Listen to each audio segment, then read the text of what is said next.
Assalamualaikum warahmatullahi wabarakatuh. Kami dari kelompok 6 akan mempresentasikan hasil diskusi kami tentang neuropsikologi klinis. Sebelumnya izinkan saya memperkenalkan diri. Saya Dara Syarania Sibuan sebagai moderator dan teman saya Putri Wahyuni, Cindy Dwi Puspa, Sazarina Amiza, dan Resa Harfia Zumiarko. Selanjutnya, saya akan menjelaskan tentang neuropsikologi klinis. Neuropsikologi adalah ilmu studi yang berusaha untuk mendefinisikan hubungan antara proses otak dan perilaku manusia dan fungsi psikologi. Ahli neuropsikiatri tertarik pada berbagai fungsi, termasuk kemampuan kognitif seperti bahasa, matematika, dan keterampilan visual spasial. Motorik kemampuan seperti keterampilan motorik kasar dan halus. Karakteristik emosional seperti kemampuan untuk mengekspresikan dan memahami perasaan. Ciri-ciri kepribadian misalnya ekstraversi dan kerentanan hipnotis, dan gangguan mental misalnya depresi dan skizofrenia. Selanjutnya ada perkembangan sejarah neuropsikologi. Neuropsikologi baru-baru ini didefinisikan sebagai bidang studi. Istilah ini tampaknya pertama kali digunakan pada akhir 1940-an. Namun, di baliknya terdapat sejarah panjang pemikiran dan spekulasi tentang pikiran dan hubungannya dengan otak. Selanjutnya akan dijelaskan oleh teman saya yaitu Putri Wahyuni. Baik, selanjutnya yaitu nomor 1, pengembangan teknik penilaian neuropsikologis. Pada pergantian abad ke-20, Alfred Binet mulai menilai anak-anak yang mengalami kerusakan otak di Paris. Meskipun tes ini biasanya dianggap sebagai awal dari tes kecerdasan modern, tes-tes ini juga meramalkan penilaian neuropsikologis. Banyak gangguan yang umumnya dinilai saat ini dengan teknik neuropsikologis telah diidentifikasi pada masa Binet. Yang kedua yaitu penelitian dengan pasien otak terbelah. Bagian penting lain dari sejarah neuropsikologi adalah karya Robert Spur dan rekan-rekannya di California Institute of Technology, Opry 1961 sampai 1982. Para penelitian ini mempelajari efek perilaku pemotongan corpus callosum atau serat tangan yang menghubungkan dua otak, belahan otak, dan memungkinkan mereka untuk berkomunikasi satu sama lain. Prosedur bedah ketiga kadang-kadang digunakan bila tren obat tidak efektif untuk mencegah penyebaran serangan epilepsi dari salah satu cara ke cara yang lainnya. Yang ketiga yaitu studi normatif. Penelitian dengan pasien dengan otak terbelah mendorong sejumlah besar penelitian yang menyelidiki organisasi otak yang tidak mengalami kerusakan.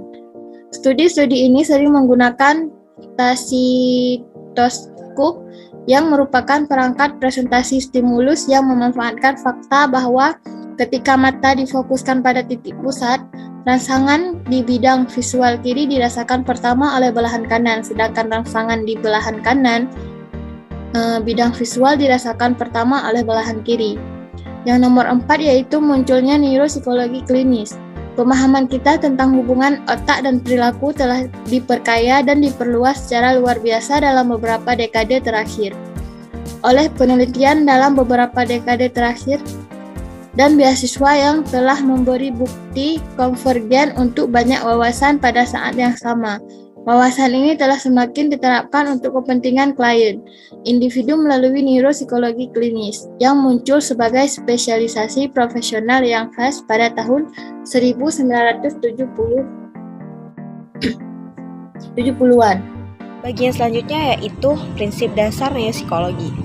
Nah, prinsip-prinsip tertentu dari hubungan otak, perilaku sangat mendasar bagi neuropsikologi, sehingga penting untuk meninjaunya sebelum menjelaskan prosedur penilaian dari neuropsikologis. Di dalam fungsi terdapat satu fungsi yang disebut dengan fungsi lokalisasi, yang merupakan fungsi yang mengacu pada fakta bahwa otak diatur dalam mode yang terkotak-kotak, dengan bagian-bagian berbeda yang bertanggung jawab atas keterampilan atau indera yang berbeda. Secara historis telah ada ketidaksepakatan mengenai sejauh mana otak harus dilihat sebagai perangkat proses informasi yang independen. Ada lateralisasi fungsi. Nah, di sini setiap belahan dari korteks serebral terkait dengan berbagai jenis fungsi yang berbeda-beda Dahulu diperkirakan bahwa yang kiri adalah belahan bumi yang dominan secara keseluruhan, sedangkan yang kanan adalah belahan bumi yang tidak dominan. Nah, seperti yang sudah jelaskan tadi, kini kita akan memasuki bagian dari spesialisasi bagian kanan dan kiri. Yang pertama yaitu spesialisasi dari partikel belahan kiri. Nah, partikel belahan kiri ini khusus untuk menangani bahasa lisan dan upaya lainnya dalam proses linguistik, seperti kemampuan untuk memahami dan menghasilkan ucapan. Selanjutnya, spesialisasi belahan otak kanan, yaitu belahan kanan lebih unggul dari kiri dalam pemahaman tentang hubungan antara objek dalam ruang dan waktu. Ini tampaknya mengkhususkan diri dalam memahami gestalt, atau seluruh gambar yang disajikan oleh dunia. Teknik penilaian neuropsikologi. Satu pendekatan disebut Defined Beatrice untuk melaksanakan serangkaian tes yang telah ditetapkan dan distandarisasi kepada semua pasien. Dalam pendekatan kedua individualisasi, baterai fleksibel diberikan. Kedua pendekatan memiliki keuntungan dan kerugian. Di sini dibagi menjadi dua, yaitu baterai dan Deluria Nebraska neuropsikologi baterai. Kemudian ada pendekatan individual. Salah satu pendekatan individual yang paling teliti dan yang paling baik digambarkan adalah dari Moore de Lezac, seorang psikolog di Universitas Kesehatan Oregon dan Portland. Oregon, Rumah Sakit Veteran Administrasi. Strategi Lezac, seperti yang dijelaskan dalam bukunya Neuropsychological Assessment 1995, adalah memberi semua pasien beberapa tes standar yang memiliki nilai fungsi utama dalam pendengaran dan modalitas penerimaan visual serta dalam modalitas respon lisan, tertulis, grafis, dan konstruksi setelah baterai awal ini, yang biasanya membutuhkan waktu 2-3 jam, hasil tes hipotesis. Kemudian ada prosedur neurodiagnostik, dirancang untuk secara langsung menutupi kerusakan jaringan sistem saraf pusat atau SARA. Beberapa fungsi biopsikologikal otak yang menunjukkan gangguan. Dengan kata lain, neuropsikolog memeriksa bagaimana para behavior terkait dengan kemungkinan lesi. Ahli saraf mengamati lesi itu sendiri atau memberi bukti fisik kimia bahwa ada lesi.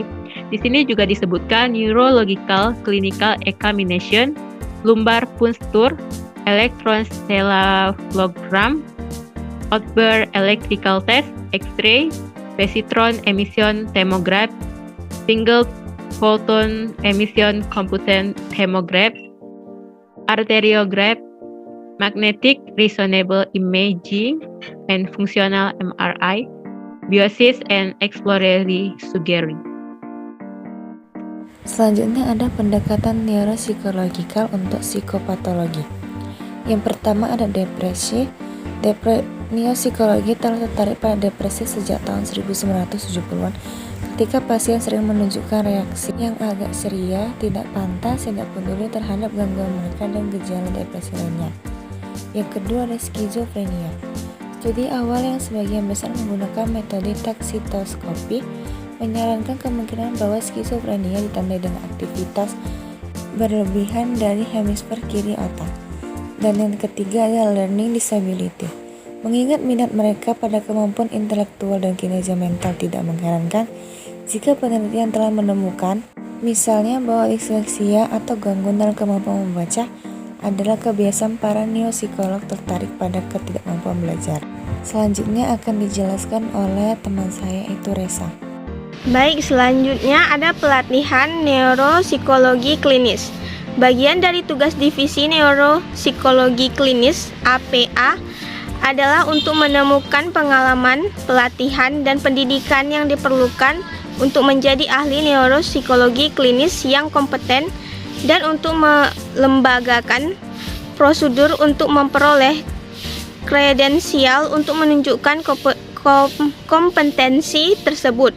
Lalu, arah masa depan dalam neuropsikologi. Salah satu tren yang paling jelas dalam penelitian dan praktik neuropsikologis adalah meningkatnya ketergantungan pada ukuran fungsi otak seperti PET, MRI, dan indeks lain dari aktivasi dan organisasi otak regional. Pengembangan lanjutan dan penyempurnaan teknik ini kemungkinan besar dan mereka akan menjadi lebih mudah diakses dan dicari oleh dokter. Selanjutnya itu kesimpulan. Dari semua yang sudah kami baca dapat disimpulkan bahwa bidang neuropsikologi berusaha untuk mendefinisikan hubungan antara proses otak dan perilaku manusia dan fungsi psikologi termasuk kemampuan kognitif dan motorik, karakteristik emosional, ciri kepribadian dan gangguan mental. Neuropsikologi klinis menggunakan berbagai alat dan salah satu dari dua pendekatan utama untuk menilai defisit kognitif, emosional, atau perilaku pasien dan untuk menghubungkan defisit ini dengan gangguan spesifik dalam fungsi otak. Baiklah, sekian hasil presentasi kami. Apabila ada pertanyaan kami persilahkan, dan mohon maaf apabila kami ada salah kata dalam menyampaikan materi. Kami izin pamit. Wabillahi taufiq wal hidayah. Wassalamualaikum warahmatullahi wabarakatuh.